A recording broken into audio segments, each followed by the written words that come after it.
कोकणच्या लाल मातीतील स्वर्गीय प्रवास म्हणजे फील द कोकण. तर मंडळी, देवगड सिरीज मी केलीच आणि यामध्ये आपण वॅक्स म्युझियम, देवगडचं बीच गार्डन आणि अशा बऱ्याच साऱ्या गोष्टी आपण देवगडमध्ये बघितल्या.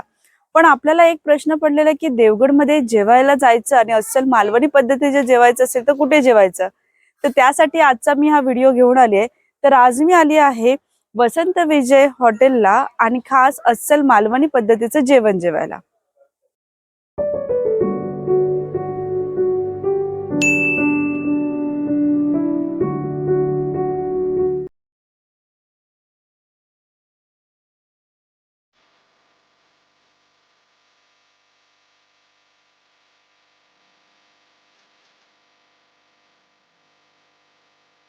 तर आता आपण पोहोचलो आहोत वसंत विजय हॉटेलला आणि याची टॅगलाईन आहे मालवणी जेवणाचा मनमुराद आनंद. तो आनंद घ्यायला मी आतमध्ये जाते.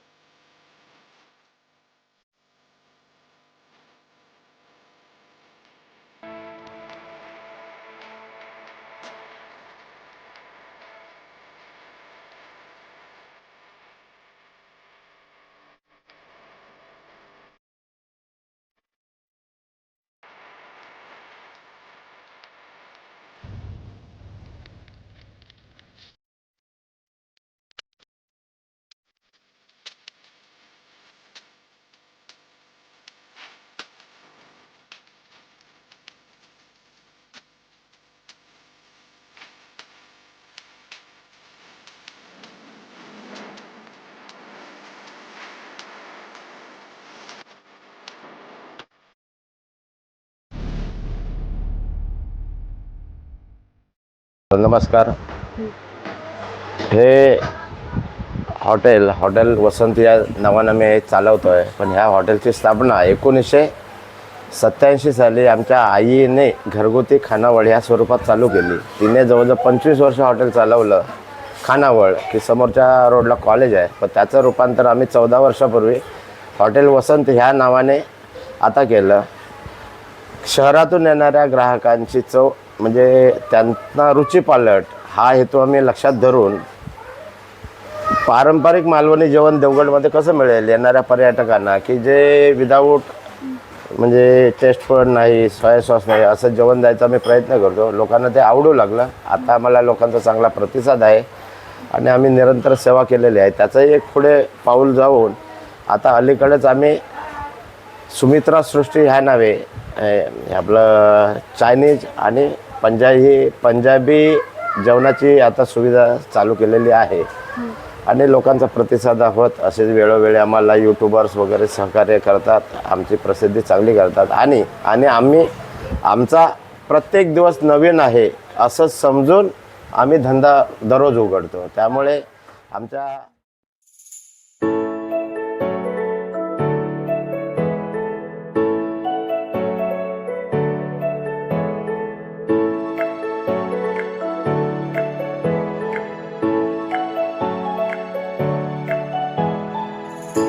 आम्ही ऑर्डर दिली आहे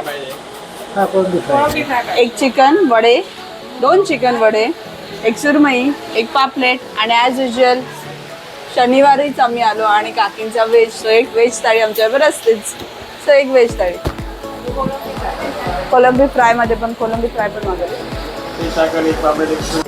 सो आता आमची ऑर्डर आलेली आहे आणि यामध्ये आहे ही आहे पापलेट थाळी. पापलेटच्या 2-3 टाईपच्या कड्या आहेत आणि कोलमा आहे, चटणी आहे, भाकरी आणि पापलेट खास त्यांनी स्पेशल वेगळ्या डिशमध्ये ठेवले.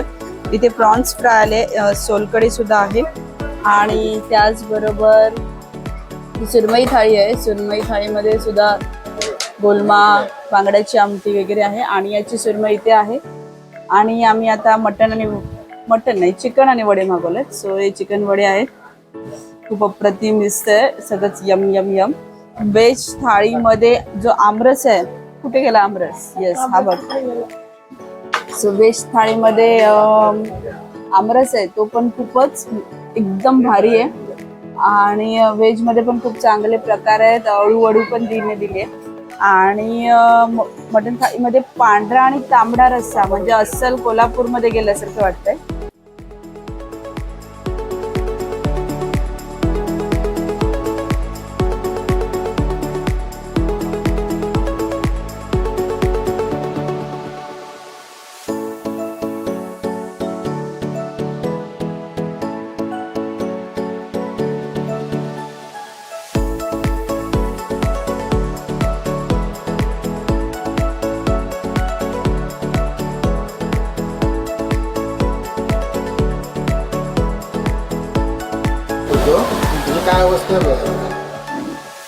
अस्सल कोकणी माणूस म्हणजे जो काटे खातो तो.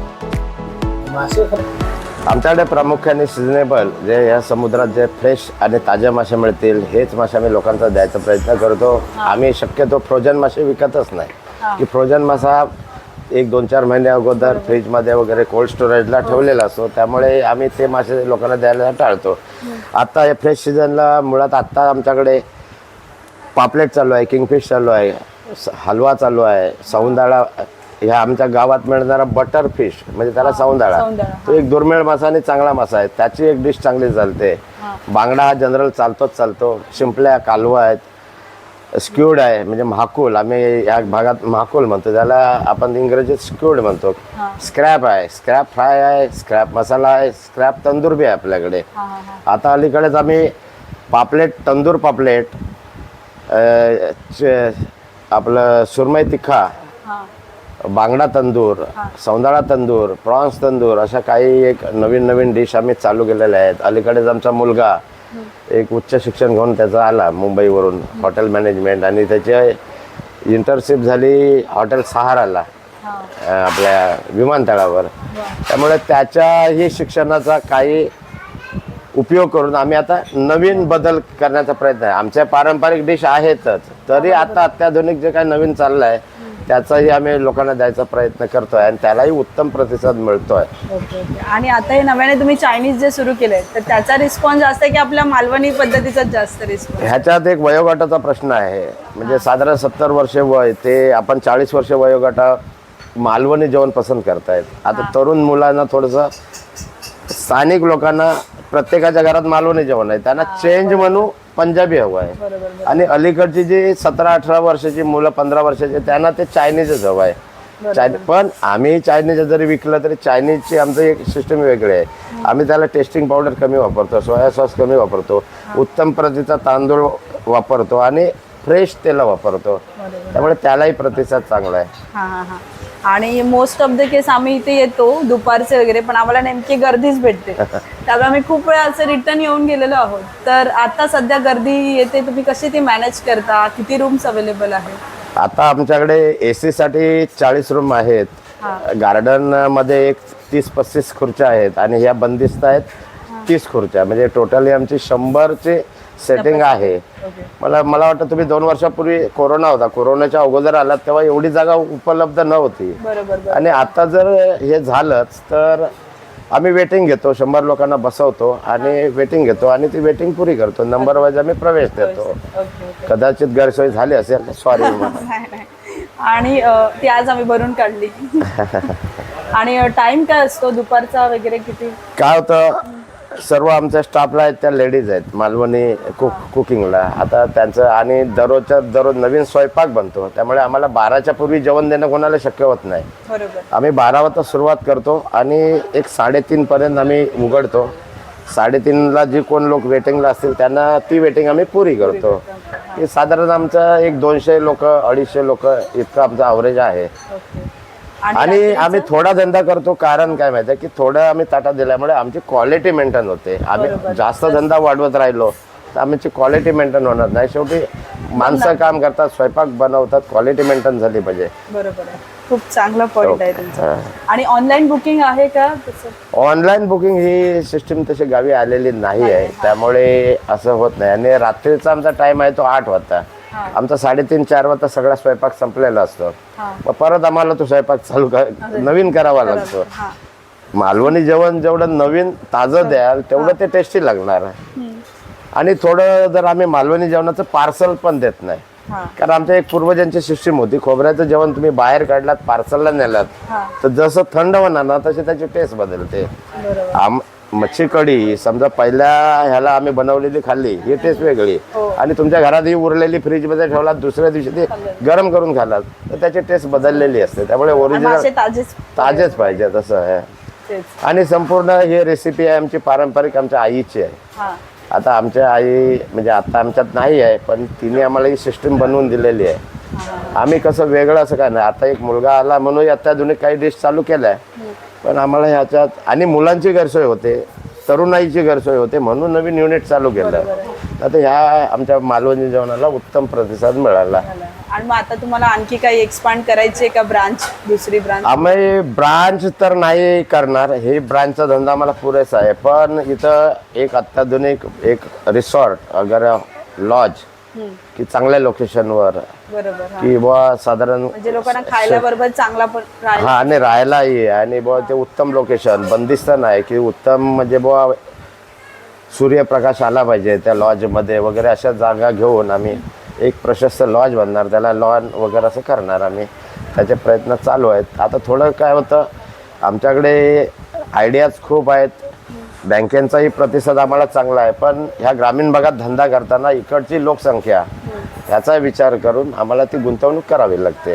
पूर्णपणे आम्ही पर्यटकांवर अवलंबून असतो. पर्यटन हा पिरियड मॅक्झिमम 180 दिवस चालतो. तर त्याच्यात ते 365 दिवसाचं सगळं कव्हर झालं पाहिजे. त्यामुळे थोडा प्रत्येक गोष्टीचा इथं विचार करावा लागतो. आणि समजा नवीन कोण ह्या धंद्यात उद्योजक म्हणून येणार असतील तर त्यांना मी एक सल्ला देईन की तुम्हाला कोणत्याही धंद्याचं एक पूर्णपणे ज्ञान असावं. आता मी जेव्हा 1908 रोजी हॉटेल चालू केलं, तेव्हा 1907 वगैरे ह्या 1.5 वर्ष मी मुंबईच्या एका नामांकित हॉटेलमध्ये मी स्वतः वेटर टू किचनमध्ये काम करून आलो. तेव्हा मला आतून काय सिस्टीम चालते ही समजली. आता मी झटक्यात इथं आम्ही आलो नाही. आईच्या 25 वर्षाचा अनुभव होताच, त्याच्या अनुभवाचं हे घेऊन आम्हाला तर नवीन काय पाहिजे, मी शिकलो. आता ह्याच्या पुढे ॲडव्हान्स काय पाहिजे, मुलाला शिकवलं. आणि ह्याच्यात अतिशय कष्ट आहेत. साधारण आपली मानसिकता 16 तास काम करायची पाहिजे.